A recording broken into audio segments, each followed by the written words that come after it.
Assalamualaikum warahmatullahi wabarakatuh. Perkenalkan, nama saya Ahmad Rifaldi dengan nomor 1C02401. Pada kesempatan kali ini saya akan memaparkan tentang laporan acara 1 pengenalan alat lab, medium pertumbuhan, sterilisasi, dan teknik aseptik. Ada fungsi alat dan praktikum.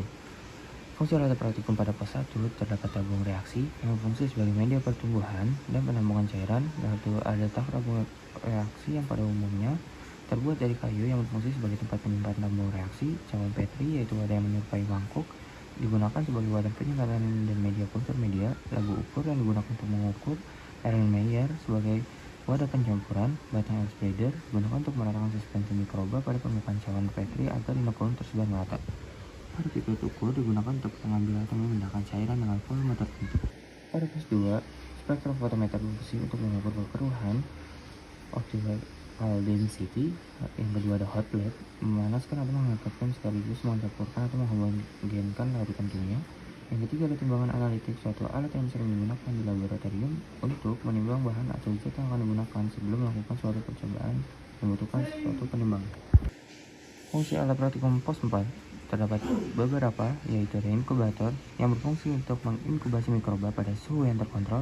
Ada oven untuk mensterilisasikan alat gelas yang tahan terhadap panas. Lalu ada autoclave untuk mensterilkan macam alat dan bahan yang digunakan dalam mikrobiologi menggunakan uap air panas.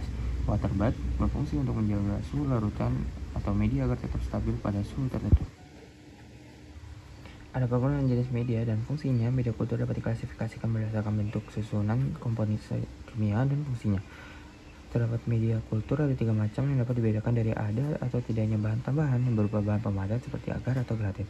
Yang pertama, ada media padat solid, media yang mengandung agar 5% sehingga setelah dingin menjadi padat. Contohnya yaitu media nutrien agar. Media padat dapat dibedakan menjadi 3 jenis menurut bentuk dan wadahnya, yaitu media tegak, miring, dan lempeng.